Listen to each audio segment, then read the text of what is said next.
सतगुरु के साजे निवाजी प्यारे साज संगत जी, प्यार और सत्कार से कहना धन निरंकार जी। संपूर्ण अवतार वाणी में शहंशाह बाबा अवतार सिंह जी महाराज हमें समझाते हैं, संत जना दी संगत करके रब दी सोच विचार करो।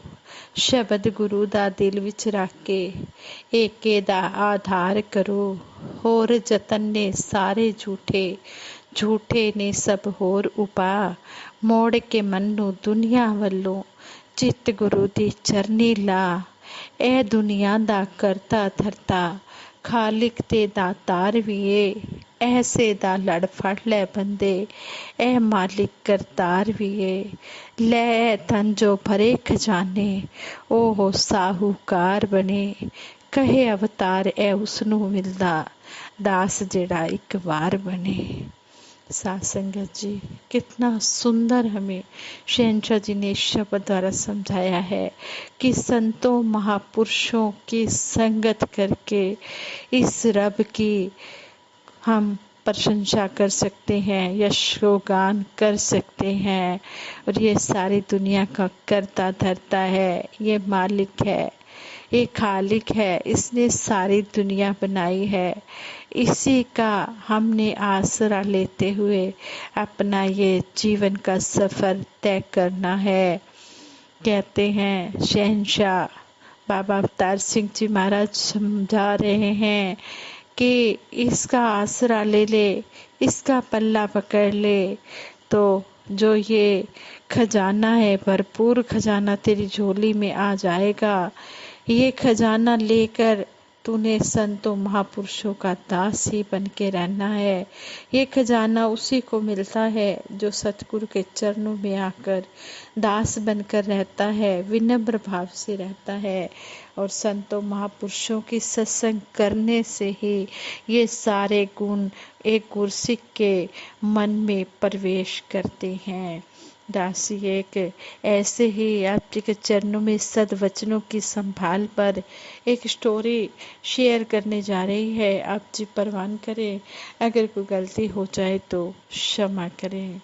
कहते हैं एक महात्मा ने सत्संग में अपने सुंदर सतोगुण वचनों से भक्तों का मन मोह लिया। वे बता रहे थे, हमें हमेशा अलर्ट रहना है, हमें अपने कर्तव्यों का पालन करते हुए सदाचारी और स्वावलंबी होने के साथ साथ भक्ति भावना की गहराई तक पहुंचना है। भक्ति का आधार भगत का इष्ट है और सत्य का बोध या ज्ञान की प्राप्ति ही भक्ति की शुरुआत है। प्रभु ज्ञान में सिमरन, सेवा और सत्संग भगत के करने वाले कर्म हैं, जिन्हें वह भगत अपने जीवन का अभिन्न अंग मान कर करता है। भगत सहज जीवन जीने के लिए सत्य, निष्काम कर्म, धैर्य और दृढ़ता से स्वावलंबी होता है, यानी किसी पर बोझ नहीं बनना, बल्कि दसों नोहों की किर्त कमाई पर आश्रित रहना और पारिवारिक सामाजिक जिम्मेदारियों को बहुत सुंदर ढंग से निभाता चला जाता है। महात्मा के प्रवचन एक चोर भी सुन रहा था। जब सत्संग संपन्न हुआ तो सब लोग चले गए। वह संत के चरणों में जा बैठा और हाथ जोड़कर विनती की कि महात्मा जी, मेरे जीवन में तो कमाई का कोई उचित साधन है ही नहीं। मैं तो चोरी करके अपने परिवार का पेट पालता हूँ। मेरे मन में आपके वचनों को सुनकर पश्चाताप का भाव जागा है। मैं क्या करूँ? चोरी मैं छोड़ नहीं सकता, क्योंकि यही मेरा बिजनेस है, यही मेरा धंधा है। और कुछ जनता भी नहीं यह कहकर, और कुछ जानता भी नहीं यह कहकर गिड़गिड़ाकर वह महात्मा के चरणों में गिर पड़ा। महात्मा ने उसे संभाला उसे सांत्वना दिए और उसे मार्गदर्शन देते हुए कहा, तुम सत्य का साथ कभी ना छोड़ना, यानी कि तुम झूठ कभी मत बोलना, हमेशा सच ही बोलना, गरीब मार ना होने देना और नमक हराम नहीं बनना।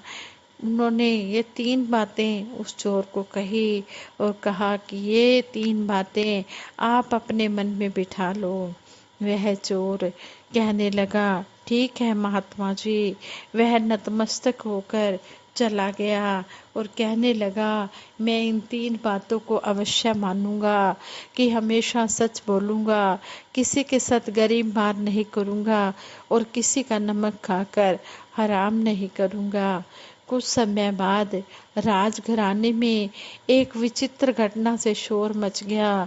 किसी चोर ने महल में प्रवेश कर बड़ा कीमती सामान चुराया, परंतु सारे सामान की गठरी बांधी, गठरी वहीं छोड़कर भाग गया। सुबह ही दरबान और पहरेदार सिपाहियों से पूछताछ शुरू हो गई कि ऐसा कौन सा व्यक्ति है जो इतने सख्त पहरे के बाद भी महल में घुसकर कीमती जेवर आदि लूट कर इकट्ठा करके वहीं छोड़ गया है। घटना का कुछ पता न चलने पर पहरेदारों को परेशान करना राजा ने परेशान करना शुरू कर दिया, उन्हें पीड़ा देनी शुरू कर दी। वजीर भी बड़े परेशान थे कि आखिर चोर का मकसद क्या था, जो उसने सामान इकट्ठा भी किया और फिर वह कुछ ले भी नहीं गया। इस घटना के फैलने की सूचना उस चोर को हुई तो वह एकदम चेतन हो गया, अलर्ट हो गया और अपने गुरु के 3 वचनों को याद कर राज दरबार में पहुंचकर अपना जुर्म कबूल कर लिया कि उसी ने चोरी के विचार से महल में घुसकर माल धन लूटने के इरादे से इकट्ठा किया था कि मैं यह माल लूट कर ले जाऊंगा। मैं यह सच्ची बात आप जी को बता रहा हूँ।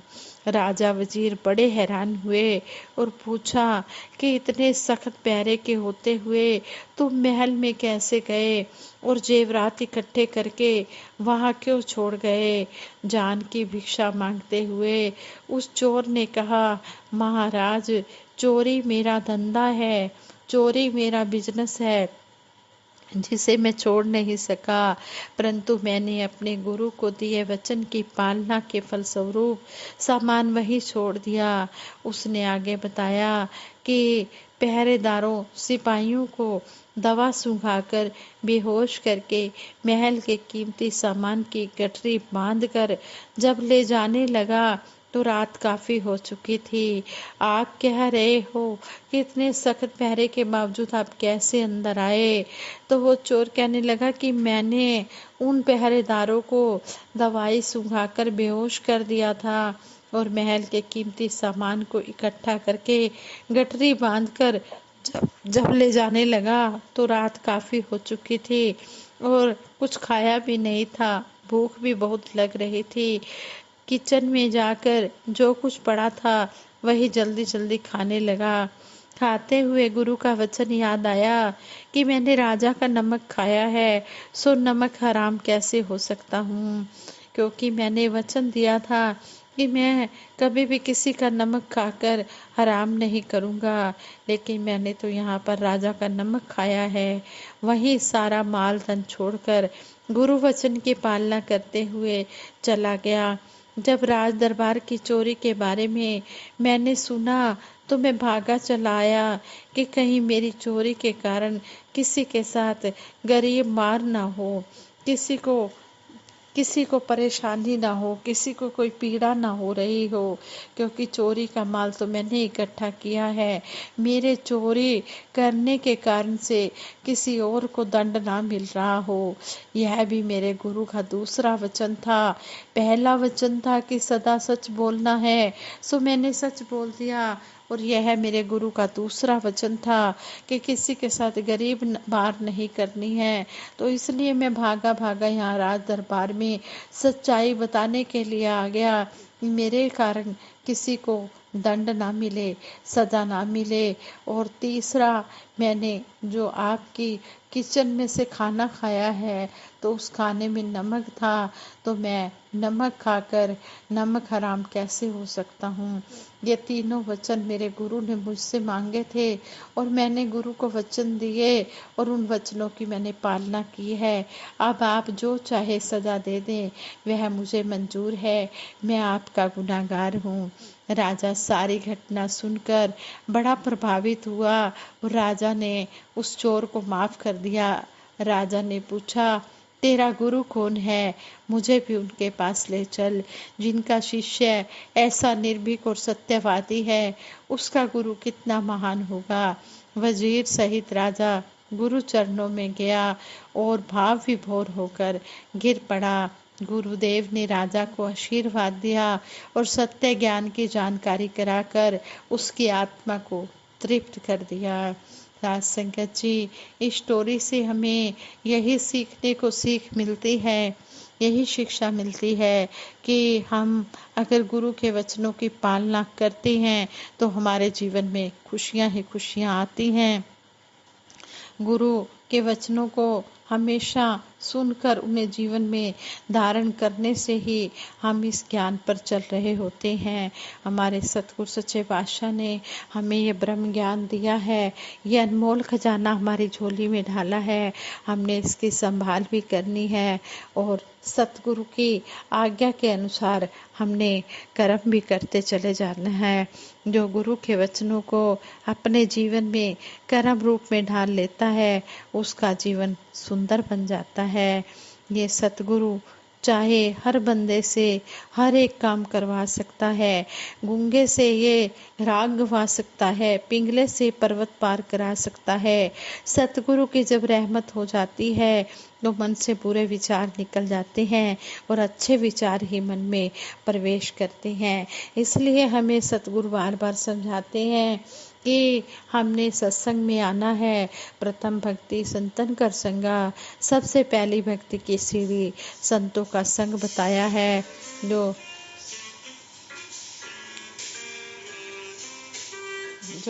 सत्संग में प्रथम भक्ति संतन कर संगा, सबसे पहली भक्ति की सीढ़ी ही संतों का संग है। जे सुख को चाहे सदा शरण राम की ले।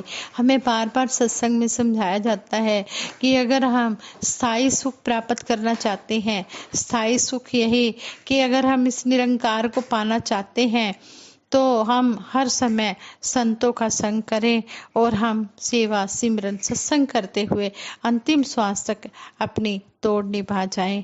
और सभी के लिए दासी सतगुरु माता जी के चरणों से यही आशीर्वाद मांगती है कि हे दातार सच्चे पातशाह, सबके घर में खुशियां हो, खेड़े हो और सभी को तन मन धन के सुख देते हुए सेवा सिमरन सत्संग के साथ जोड़ के रखना।